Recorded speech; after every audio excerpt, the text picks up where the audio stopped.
ಕರ್ನಾಟಕ ಅಂತ ಹೆಸರು ಬಂದೆ ಈಗ 50 ವರ್ಷ ಆಯ್ತು. ಆ ಹಬ್ಬನ ನಾವು ಈಗಲೂ ಕೂಡ ಆಚರಣೆ ಮಾಡ್ತಾ ಇದ್ದೀವಿ. ಇಡೀ ಒಂದು ವರ್ಷ ಆಚರಣೆ ಮಾಡ್ತಾ ಇದ್ದೀವಿ. ಯಾರು ಕರ್ನಾಟಕ ಸುವರ್ಣ ಸಂಭ್ರಮ ಅಂತ ಅದು ಅವ್ರ ಹೇಳಿ. ಬುದ್ಧಿನೇ ಇಲ್ಲ ಬಿಡಿ, ಅವ್ರಿಗೆ ಏನು ಗೊತ್ತೇ ಇಲ್ಲ. ಓಕೆ, ಸುಮ್ಮನೆ ಯಾಕೆ ಇದಾಗಿ ಆಗಲೇ 2 ವರ್ಷ ಆಗೋಯ್ತು. ನಾನು ಬೊಮ್ಮಾಯಿಗೂ ಹೇಳಿದೆ, ಅವ್ರಿಗೂ ಏನು ಅರ್ಥ ಆಗಲಿಲ್ಲ, ಅವ್ರಿಗೂ ಏನೂ ಗೊತ್ತಾಗಲಿಲ್ಲ. ನಿಮ್ಗೆ ಹೇಳಿದ ಆಮೇಲೆ ವಿಧಾನಸೌಧ ಮುಂದೆ ಮೀಡಿಯಾ ಎಲ್ಲ ಇದ್ದರು. ನಾನು ನಿಮಗೆ ಹೇಳ್ಬಿಡ್ತೀನಿ, ಇವತ್ತು 50ನೇ ವರ್ಷ ಕರ್ನಾಟಕಕ್ಕೆ ನಾಮಕರಣ ಆಗಿ. ಇದು ಸರ್ಕಾರಕ್ಕೂ ಗೊತ್ತಿಲ್ಲ, ಯಾರಿಗೂ ಗೊತ್ತಿಲ್ಲ. ನಾನು ಹೇಳ್ತೇನೆ ಅಂತೇಳಿ ಕನ್ನಡದ ಬೆಳವಣಿಗೆಗೆ ಈಗ ಇಷ್ಟು ಹೆಸರು ಬಂದಿದೆ, ಅಥವಾ ಕನ್ನಡ ಅಂತ ಕನ್ನಡ ಮಾತಾಡೋದು, ಕರ್ನಾಟಕ ಹೆಸರೆಲ್ಲ ಇದೆ, ಆಚರಣೆ ಮಾಡ್ತೀವಿ ಒಂದು ದಿನ. ಬಟ್ ಕನ್ನಡದ ಬೆಳವಣಿಗೆ ಕಣ್ಣು ಮನದಲ್ಲೇ ಇರಬೇಕು ಅಂದ್ರೆ, ಮನದಲ್ಲಿ ಮನಸ್ಸಲ್ಲಿ ಮನೆಯಲ್ಲಿ ಇರಬೇಕು ಅಂದ್ರೆ ಹೇಳಿದ್ರೆ ಕನ್ನಡದ ಬೆಳವಣಿಗೆಗೆ ಮೊದಲ ಆದ್ಯತೆ ಏನಾಗಬೇಕು, ಕೆಲಸ ಏನಾಗಬೇಕು? ಇಲ್ಲ, ಅಭಿಮಾನ ಬೇಕು. ಅಭಿಮಾನವೇ ಕನ್ನಡ. ಕನ್ನಡ ಅನ್ನುವ ಪದ ಮನಸ್ಸಿನಲ್ಲಿ ಹಾಸುವಕ್ಕಾಗಿರಬೇಕು. ಅಧಿಕಾರ ನಡೆಸೋರು, ಅಧಿಕಾರಕ್ಕೆ ಬರುವವರು, ಜನ ಎಲ್ಲರಲ್ಲೂ ನಮ್ಮ ರಾಜ್ಯ, ನಮ್ಮ ಭಾಷೆ ಕನ್ನಡ, ಕನ್ನಡವೇ ನಮ್ಮ ಭಾಷೆ ಇದಿರಬೇಕು. ಒಂದೊಂದಲ್ಲ, ಹಾಳಾಗೋಗಿದೆ. ಖಾಸಗಿ ಶಿಕ್ಷಣ ಸಂಸ್ಥೆಗಳಿಂದ ಕನ್ನಡಕ್ಕೆ ಆಗ್ತಕ್ಕಂಥ ಅಪರಾಧ ಎಲ್ಲೂ ಆಗಲ್ಲ. ಹೋರಾಟ ಒಂದು ಆರೋಪ ಇದೆ, ಹೋರಾಟಗಾರರು ತಮ್ಮ ಮಕ್ಕಳನ್ನೆಲ್ಲ ಕಾನ್ವೆಂಟ್ಗೆ ಕಳಿಸ್ತಾರೆ ಅಂತ ಹೇಳಿ. ಇಲ್ಲ, ನನ್ನ ಮಗಳು ಇಲ್ಲೇ ಓದದ್ದು, ಮಾರಣಿಸ್ ಕಾಲೇಜ್ಲೇ ಓದದ್ದು. ನನ್ನ ಮಗಳು ಇಲ್ಲೇ ಓದೋದು ಮಾರಣಿಸ್ ಕಾಲೇಜ್ಗೆ. ನಾ ಪ್ರತಿದಿನ ಕರ್ಕೊಂಡು ಅವಳು ಕರ್ಕೊಂಡ್ಬರ್ತಿದ್ದೆ, ಕರ್ಕೊಂಡು ಹೋಗ್ತಿದ್ದೆ. ಬೇಸ್ ಕರ್ಕೊಂಡು ಹೋಗ್ತಿದ್ದೆ, ಕರ್ಕೊಂಡ್ಬರ್ತಿದ್ದೆ. ಅವರೆಲ್ಲರೂ ಭಾಳ ಪ್ರೀತಿಯಿಂದ ಪಟಾಳ್ ನಾಗರಾಜ್ ಅವ್ರ ಮಗಳು ಕನ್ನಡ ಮಾಧ್ಯಮದಲ್ಲಿ ಓದಿ. ಇಬ್ಬರು ಮಕ್ಕಳು ಕನ್ನಡದಲ್ಲೇ ಓದಿದ್ದ? ಈಗ ಕನ್ನಡದಲ್ಲೇ ಓದಿರೋದು. ಆದ್ರೆ ಅನೇಕ ಹೋರಾಟಗಾರರ ಮೇಲೆ ಈ ಆರೋಪ ಇದೆ, ಹೇಳ್ತಾರೆ. ಏನು ಮಾಡೋಕ್ಕಾಗಲ್ಲ. ಈ ಹೋರಾಟಗಳು ಮಾಡೋದು ಸುಲಭ. ನಮ್ಮಲ್ಲಿ ಹೋರಾಟದಲ್ಲಿ ಅಪವಾದ ಮಾಡೋದು ಸುಲಭ, ಆರೋಪ ಮಾಡೋದು ಸುಲಭ. ಯಾರನ್ನ ಬೇಕಾದ್ರೆ ಬೈದು ಬಿಡ್ಬೋದು, ಯಾರು ಬೇಕಾದ್ರೆ ಸ್ಟೇಟ್ಮೆಂಟ್ ಕೊಟ್ಬಿಡ್ಬೋದು. ಇದೆಲ್ಲ ಹೇಳ್ತಾ ಹೋದರೆ ಇಷ್ಟು ಹದಗೆಟ್ಟಿರೋಷ್ಟು ಯಾವುದೂ ಹದಗೆಟ್ಟಿಲ್ಲ. ಕರ್ನಾಟಕ ರಾಜ್ಯದಲ್ಲಿ ನಾನು ಕೆ.ಸಿ. ರೆಡ್ಡಿ ಅವ್ರು ನೋಡಿದೆ. ಕ್ಯಾಸಂಬಳ್ಳಿ ಚಂಗಲ್ ರಾಯ್ ರೆಡ್ಡಿ ಮೊದಲನೇ ಮೈಸೂರಿನ ಮುಖ್ಯಮಂತ್ರಿ. ಕೆಂಗಲ್ ಹನುಮಂತಯ್ಯ ಭಾಳ ದೊಡ್ಡ ಮನುಷ್ಯರು, ಸತ್ಯವಂತರು. ಅವ್ರನ್ನ ನೋಡಿದೆ. ಅವ್ರಿಗೆ ಕ್ಯಾಬಿನೆಟ್ ಭಾಳ ಸತ್ಯವಂತರು. ನಿಜಲಿಂಗಪ್ಪ, ದೊಡ್ಡ ಶ್ರೀರಾಮನೇ ನಿಜಲಿಂಗಪ್ಪ, ಅಷ್ಟು ಅದ್ಭುತವಾದಂಥ ಸತ್ಯವಂತ, ಪ್ರಾಮಾಣಿಕ. ವೀರೇಂದ್ರ ಪಾಟೀಲ್ ಅದ್ಭುತವಾದಂಥ ವ್ಯಕ್ತಿ. ದೇವರಾಜನ್, ಎಲ್ಲಿ ಅಂತವ್ರು ಯಾರು ಬರ್ತಾರೆ, ಕಾಣ್ತಾ ಇಲ್ಲ. ನಿಮ್ಗೆ ನಿಜಲಿಂಗಪ್ಪ ಅವರ ಅವಧಿಯಲ್ಲೇ ಮುಖ್ಯಮಂತ್ರಿ ಆಗೋದಕ್ಕೆ ಅವಕಾಶ ಸಿಕ್ಕಿದ್ದ?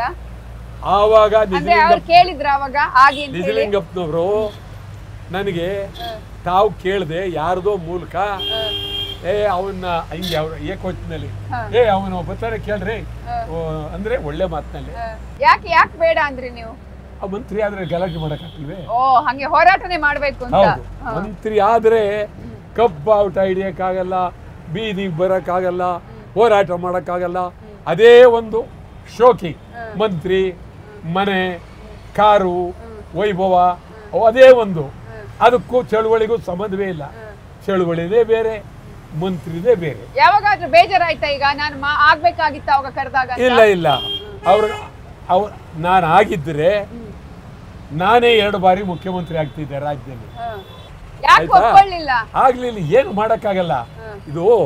ಇವೆಲ್ಲ ಇದೊಂಥರ ಭಾಳ ಬುದ್ಧಿವಂತಿಕೆ. ಅದೇನೇ ಆಗಿರಲಿ, ಎಲ್ಲಕ್ಕಿಂತ ಹೆಚ್ಚಾಗಿ ಮುಖ್ಯಮಂತ್ರಿ ಅಧಿಕಾರ ಇವೆಲ್ಲಕ್ಕಿಂತ ಹೆಚ್ಚಾಗಿ ಚಳುವಳಿ ಇದೆಯಲ್ಲ, ಅದರ ಮುಂದೆ ಮತ್ತೊಂದೇನಿದೆ. ಕನ್ನಡ ಚಳುವಳಿ ಅಂದ್ರೇನು? ಯಾಡು ಬಿಡದೆ ಏನೇ ಆಗಿರಲಿ ಈ ನಾಡಿಗಾಗಿ, ರಾಜ್ಯಕ್ಕಾಗಿ ಅದ್ಭುತವಾಗಿ ಮಾತಾಡ್ಬೋದು. ಅಡ್ಡಿ ಆತಂಕವಿಲ್ಲ, ಕೇಳೋರಿಲ್ಲ, ಅರಸನ ಅಂಕೆ ಇಲ್ಲ, ದೇವದ ಕಾಟ ಇಲ್ಲ. ಅದ್ಭುತವಾಗಿ ಕನ್ನಡ. ಅದಕ್ಕಿಂತ ಶಕ್ತಿ ಮುಖ್ಯಮಂತ್ರಿಗಿಲ್ಲ. ಇರ್ಬೋದು, ಅವ್ರಿಗೆ ಅಧಿಕಾರ, ಅಂತಸ್ತು, ವ್ಯವಸ್ಥೆ ಎಲ್ಲೂ ಇರ್ಬೋದು. ಏನೇ ಇದ್ರು ಕನ್ನಡ ಚಳುವಳಿ ಅದೇ ಚಕ್ರವರ್ತಿ, ಅದೇ ರಾಜ. ಎಲ್ಲಿವರೆಗೂ ಹೋರಾಟ? ಉಸಿರಿರೋವರೆಗೂ ಹೋರಾಟ. ಒಳ್ಳೆ ಕಥೆನೆ. ಎಲ್ಲಿವರೆಗೂ ಹೋರಾಟ ಅಂದ್ರೆ ಉಸಿರಿರೋವರೆಗೂ ಹೋರಾಟವೇ. ಯಾಕೆ ಇಷ್ಟೊಂದು ಇಷ್ಟ ನಿಮ್ಗೆ ಕನ್ನಡ ಹೋರಾಟ? ಏನ್ ಪ್ರಶ್ನೆ ಕೇಳ್ತೀರಿ ನೀವು? ಕೇಳಬಾರ್ದು. ಯಾಕೆ ನಿಮ್ಗೆ ಇಷ್ಟ ಅಂದ್ರೆ ಕನ್ನಡಕ್ಕೆ ಅಭಿಮಾನ ಇಲ್ದಿದ್ರೆ, ಕನ್ನಡಕ್ಕೆ ಪ್ರೀತಿ ಇಲ್ದಿದ್ರೆ, ಕನ್ನಡದ ಮೇಲೆ ನಮಗೆ ಗೌರವ ಇಲ್ದಿದ್ರೆ ಯಾತ್ರ ಮೇಲೆ ಇರ್ಬೇಕು? ಇಂತಹ ಹೋರಾಟ ಮಾಡದಿದ್ರೆ ಕನ್ನಡದ ಪರಿಸ್ಥಿತಿ ಬೇರೆ ಆಗ್ತಿತ್ತು ಅನ್ಸುತ್ತಾ? ಹೇಗೆ ಭಾರಿ ಇನ್ನೂ ಹೋರಾಟ ಆಗ್ಬೇಕು. ಇಡೀ ಬೆಂಗಳೂರಿನಲ್ಲಿ, ಕರ್ನಾಟಕ ರಾಜಧಾನಿ ಬೆಂಗಳೂರಿನ ಮೂಲೆ ಮೂಲೆಗೂ ಕನ್ನಡ ಆಗಬೇಕು. ಮೂಲೆ ಮೂಲೆಗೂ ಕನ್ನಡದ ಕೂಗಾಗಬೇಕು.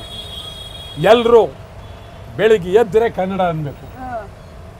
ನಾವು ಬೆಳಿಗ್ಗೆ ಎದ್ದರೆ ಶಿವನೇ ಅಂತ ಏನೋ ಆಯ್ತಲ್ಲ, ಶಿವನ ಜೊತೆಗೆ ಕನ್ನಡವನ್ನು ಸೇರಿಸ್ಬೇಕು. ಎದ್ದರೆ ಕನ್ನಡ ಉದ್ಧಾರ ಆಗಲಿ ಅಂತ ಅದು ಅಭಿಮಾನ ಬರಬೇಕು ಜನಗಳಿಗೆ, ಬಹಳ ಬರಬೇಕು. ಮಹಿಳೆಯರಾಗ್ಲಿ, ಮಕ್ಕಳಾಗ್ಲಿ. ಈಗಿನ ಪರಿಸ್ಥಿತಿ ನೋಡಿದ್ರೆ ಅಂತಹ ಒಂದು ಪರಿಸ್ಥಿತಿ ಇದೆಯಾ ಮುಂದಿನ ಇಲ್ಲ? ಅದೇ ನನ್ನ ನೋವು. ಅದಕ್ಕೆ ನನಗೆ ಮತ್ತೆ ಭಾರಿ ಹೋರಾಟ ಮಾಡಬೇಕಲ್ಲ, ಯಾರಿಗೂ ಬೇಕಾಗಿಲ್ಲ. ಜಯಲಲಿತಾ ನೀವು ಕಂಡ್ರೆ ಭಾರಿ ಇಷ್ಟ ಅಂತ. ಬಹಳ ಅಂದ್ರೆ ಬಹಳ. ಅದು ಒಂದು ದೊಡ್ಡ ಕತೆ. ಕೊನೆವರೆಗೂ ಯಾರೇ ಹೋಗ್ಲಿ ರೀ, ಕಾವೇರಿ ಹೋರಾಟ ಇದ್ದದ್ದೇ ಮಾಡ್ಲಿ. ನನಗೆ ವಾಟಾಳ್ ನಾಗರಾಜ್ ಅವರು ಅಂದ್ರೆ ಬಹಳ ಖುಷಿ ಅಂತ ಹೇಳೋರು. ನನಗೆ ಅವ್ರ ಕಡೆಯಿಂದ ಒಂದು ಓಟ್ ಬೇಕಾಗಿತ್ತು, ಭಕ್ತವತ್ಸಲ ಅಂತೇಳಿ. ಅವ್ರ MLA ಸೈನು ಬೇಕಾಗಿತ್ತು. ನಮ್ಮ ಜೊತೆ ಹುಡುಗ ಒಬ್ಬ ವೆಂಕಟೇಶ್ ಅಂತೇಳಿ, ನೀನೇ ನೋಡಪ್ಪ ಮೇಡಮ್ ಇದ್ದಾರೆ ನೋಡು ಅಂತ ಕೇಳಿದೆ. ಫೋನ್ ಮಾಡ್ದ, ಎತ್ಕೊಂಡ್ರು ಅಯ್ಯಮ್ಮ ಜೈಲಂತೆ ತಗೊಂಡ್ರು. ಏನು ಹೇಳಿ ಅಂದರು. ಸರ್ ಮೇಡಮ್ ನಾನು ವಾಟಾಳ್ ನಾಗರಾಜ್ ಕಡೆಯಿಂದ ಓಹೋ ಹೇಗಿದ್ದಾರೆ ವಾಟಾಳ್ ನಾಗರಾಜ್ ಅವರು? ಭಾಳ ಚೆನ್ನಾಗಿದ್ದಾರೆ ಮೇಡಮ್. ಹೌದಾ, ಸರಿ ಏನು ಹೇಳಿ? ಈ ಥರ ಇದೆ, ಒಂದು ಓಟು ನಿಮ್ಮದು ಇಲ್ಲಿದೆ, ಅದು ಬೇಕು, ಸೈನು ಬೇಕು. ಓ ಎಸ್ ಖಂಡಿತ, ವಾಟಾಳ್ ನಾಗರಾಜ್ ಅವ್ರಿಗೆ ಇಲ್ಲ ಅನ್ನೋಕ್ಕಾಗುತ್ತಾ? 4 ಗಂಟೆಗೆ ನಾನೇ ಫೋನ್ ಮಾಡ್ತೀನಿ ನಿಮಗೆ. ಇಂಥ ದೊಡ್ಡ ವ್ಯಕ್ತಿ 4 ಗಂಟೆ ಕರೆಕ್ಟಾಗಿ ಫೋನ್ ಮಾಡಿ ನಾನು ಹೇಳಿದ್ದೀನಿ, ಸೈನು ಹಾಕ್ತಾರೆ, ಓಟು ಕೊಡ್ತಾರೆ, ವಾಟಾಳ್ ಗೆಲ್ಲಬೇಕು ಹೇಳಿ ಅವ್ರಿಗೆ ಅಂತ ಪಾಪ ಹೇಳಿದೆ. ಆಯಿತಾ? ಅವರು ಇಷ್ಟು ನಮ್ಮ ಮೇಲೆ ಭಾಳ ಅಭಿಮಾನ ಪ್ರೀತಿ ಇದೆ ಅಂತ ನನಗೆ ಗೊತ್ತೇ ಇರಲಿಲ್ಲ. ನಿಮ್ಗೆ ಹೇಳ್ತೀನಿ, ಓದೋರಿಗೆಲ್ಲ ಹೇಳೋರು. ಈವನ್ ಅನಂತ್ ಕುಮಾರ್ ಪಾಪ ಇವತ್ತಿಲ್ಲ, ತೀರ್ಕೊಂಡಿದ್ದಾರೆ. ಅವ್ರಿಗೂ ಹೇಳಿದ್ರು ಹೋಗಿ. ಅವ್ರು ಬಂದು ಅವ್ರಿಗೆ ನೋಡ್ರಿ ವಾಟಾಳ್ ನಾಗರಾಜ್ ಏನ್ರಿ ಭಾಳ ಅದ್ಭುತವಾಗಿದೆ. ಅವ್ರು ನನಗೆ ಹೇಳಿದ್ರು, ಏನಿದು ಜೈಲಲಿತಾ ಅವ್ರ ನಿಮ್ಮ ಬಗ್ಗೆ. ನಾನು ಅವರನ್ನು ಪಾಪ ಇಲ್ಲಿ ನಮ್ಮ ಜೈಲು ಇದ್ದರು ನೋಡೋಕ್ಕಾಗಲಿಲ್ವಲ್ಲ ಪಾಪ ಅನ್ಸ್ಬಿಡ್ತು. ಅವಾಗ ಕಾವೇರಿ ನಾವು ನೋಡೋಕೆ ಹೋದರೆ ಅದಕ್ಕೊಂದು ರಾಜಕೀಯ, ನೋಡೋಕೆ ಹೋಗೋಕ್ಕಾಗಲಿಲ್ವಲ್ಲ ಅಂತ. ಮತ್ತು ಅಯ್ಯಮ್ಮ ನಾನು ಏನಾದರೂ ಏನೇ ಮಾತಾಡಿದ್ರು ಸಂಪೂರ್ಣ ನನ್ನ ಬೆಂಬಲ ಕೊಟ್ಬಿಡೋದು. ಈಗಾಗಲೇ MLA ಆದಂಥವರು ಮುಖ್ಯಮಂತ್ರಿಗಳು ಆಗಬೇಕು ಅನ್ನುವಂಥ ರೀತಿಯಲ್ಲಿ ಅವಕಾಶ ಕೂಡ ಬಂದರೂ ಕೂಡ ವಾಟಾಳ್ ನಾಗರಾಜ್ ಅವರು ಅದನ್ನು ನಿರಾಕರಿಸಿದ್ರು. ಯಾಕಂದರೆ ಕನ್ನಡಕ್ಕಾಗಿ ನಾನು ಹೋರಾಟ ಮಾಡಬೇಕು ಅಂತ ಹೇಳಿ. ಆದರೆ ಯಾವುದೇ ಒಂದು ರೀತಿಯ ನಿರ್ಧಾರಗಳು ಬಂದಾಗ ಅಥವಾ ಪಕ್ಷ ಅಥವಾ ರಾಜಕಾರಣ ಅಂತ ಬಂದಾಗ ಇಲ್ಲಿ ನಿಂತು ಹೋರಾಟವನ್ನ ಮಾಡಿದವರು, ಚಳವಳಿಯನ್ನ ಮಾಡಿದವರು, ಮಹಾತ್ಮ ಗಾಂಧಿ ಪ್ರತಿಮೆ ಮುಂದೆ ಚಳವಳಿಯನ್ನ ಮಾಡಿದಂಥವ್ರು, ಇಲ್ಲೇ ನಿಂತು ಮಾತನಾಡೋಣ ಅನ್ಸುತ್ತೆ. ಸಾಕಷ್ಟು ಹೋರಾಟಗಳನ್ನ ಇಲ್ಲಿ ಮಾಡಿದ್ದೀರಿ ನೀವು.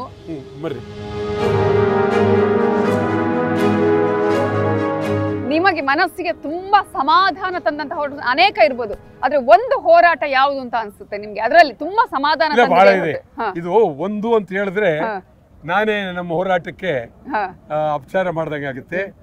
ಇಡೀ ಎಲ್ಲ ಹೋರಾಟಗಳು ಅದಕ್ಕೆ ಐತಿಹಾಸಿಕವಾದಂತ ಹೋರಾಟವನ್ನು ಮಾಡಿದ್ದೇವೆ, ಅದ್ಭುತವಾದ ಹೋರಾಟ ಮಾಡಿದ್ದೇವೆ, ಪ್ರಾಮಾಣಿಕ ಹೋರಾಟ ಮಾಡಿದ್ದೇವೆ. ಬಾರಿ ಈ ನಾಡಿಗಾಗಿ ಇನ್ನು ಇತಿಹಾಸದಲ್ಲಿ ಯಾರು ಮಾಡಬಾರ್ದು ಅಂತ ಹೋರಾಟಗಳನ್ನೆಲ್ಲ ಮಾಡಿದ್ದೇವೆ. ಈ ರಾಜ್ಯಕ್ಕೆ ಮೈಸೂರಾಗೆ ಇರಲಿ ಅಂತ ಹೇಳ್ತಾ ಇದ್ರು, ಕರ್ನಾಟಕ ಹೆಸರಿಡಬಾರ್ದು ಅಂತ.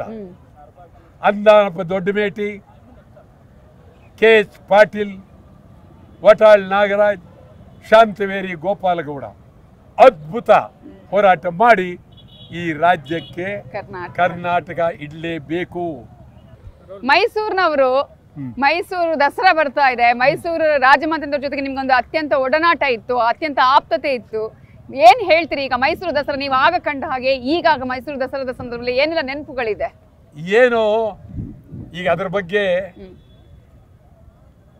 ಮೈಸೂರು ದಸರಾ ಜನಕ್ಕೊಂದು ಮನರಂಜನೆ, ರಾಜ್ಯದ ಜನ, ಬೇರೆ ರಾಜ್ಯ, ವಿದೇಶ ಒಂದು ಮನರಂಜನೆ. ಅವಾಗೆಲ್ಲ ಹೋಗ್ತಾ ಇದ್ರಾ ನೀವು?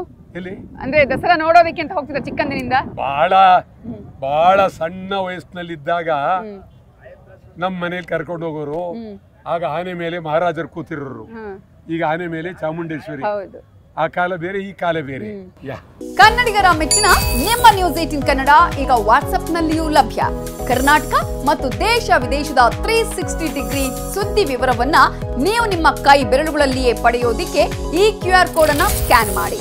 ನಮ್ಮ ಚಾನೆಲ್ ಅನ್ನ ಫಾಲೋ ಮಾಡಿ, ನೋಟಿಫಿಕೇಶನ್ ಆನ್ ಮಾಡಿ.